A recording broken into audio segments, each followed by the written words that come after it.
আমার হুসাইন শহীদ হয়ে গেছে কারবালার ময়দানে, আমি যাইতেছি। আমার হুসাইন ডাক দিছে নানাজি কইয়া, আমি রওজায় থাকতে পারি নাই রে।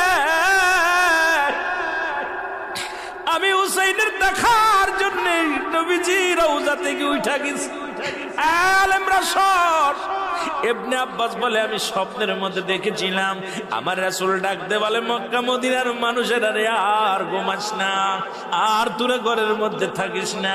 আমি নবী রওজায় ঘুমাইতে পারি নাই, কান্না সহ্য করতে পারি নাই। ওদিন আমিও ফাতেমার নদীও না আমি সহ্য করতে পারি নাই। আমার হুসাইন যখন ডাক দিয়েছিল না নাজিয়া মুহাম্মাদ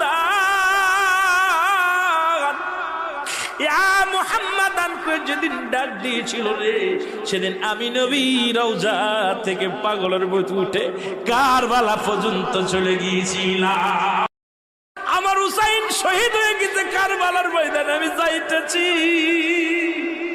আমার হুসাইন ডাক দিছে নানাজি কইয়া, আমি রওজায় থাকতে পারি নাই রে। আমি হুসাইনের দেখার জন্য নবীজি রওজা থেকে উঠা গেছি। আলেমরা সর ইবনে আব্বাস বলে, আমি স্বপ্নের মধ্যে দেখেছিলাম আমার রাসূল ডাক দে বলে, মক্কা মদিনার মানুষেরা রে আর ঘুমাস না, আর তোরা ঘরের মধ্যে থাকিস না। আমি নবী রওজায় ঘুমাইতে পারি নাই, কান্না সহ্য করতে পারি নাই। ওদিন আমিও ফাতেমার নদীও না আমি সহ্য করতে পারি নাই।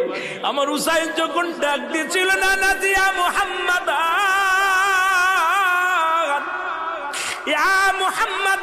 যেদিন ডাক দিয়েছিল রে, সেদিন আমি নবী রওজা থেকে পাগলের মতো উঠে কারবালা পর্যন্ত চলে গিয়েছিলাম।